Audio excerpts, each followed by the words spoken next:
Israel जानबूझकर Lebanon के तमाम अस्पतालों को भी निशाना बना रहा है।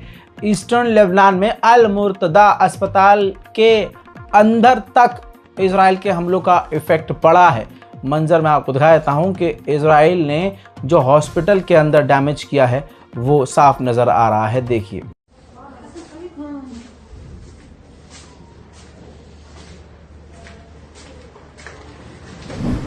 मेरे दोस्तों, इजराइल पूरी तरह से लेबनान के ऊपर कब्जा करने के चक्कर में है। 1/4 लेबनान का पूरा 1/4 इजराइल ने खाली करने का आदेश दे दिया है, जिससे अब मकसद इजराइल का साफ है कि वो गाज़ा की तरह लेबनान पर भी कब्जा करना चाहता है। उधर में दोस्तों, बरतानिया के जो वॉर प्लेन्स हैं, लड़ाकू विमान हैं और जासूसी विमान, वो लेबनान, सीरिया, इराक, फ़िलिस्तीन, गज़ा, इन सब के ऊपर उड़ रहे हैं और तमाम जानकारियां इकट्ठा करके इजराइल की मदद कर रहे हैं। मेरे दोस्तों, इस फोटो को देखिए जिसके अंदर साफ नज़र आ रहा है कि लेबनान के अंदर भी अब गाज़ा जैसा हाल बन चुका है।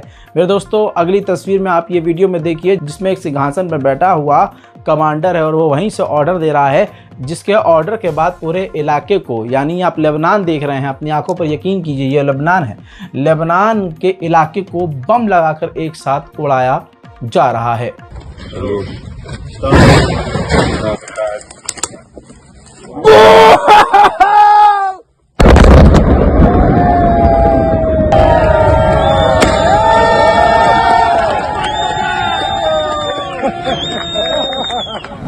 लगातार हर दिन इजराइल की बमबारी में आम लोग मारे जा रहे हैं। ये चंद तस्वीरें हैं जिनमें बहुत लिमिटेड लोगों की तस्वीरें हमें मिल पाई है जिन्हें इजराइल ने बमबारी करके कत्ल कर दिया है, लेकिन इसके बावजूद इजराइल के साथ खड़े होते हुए भारत से लाखों और करोड़ों की तादाद में बहुसंख्यक समुदाय के लोग हैं।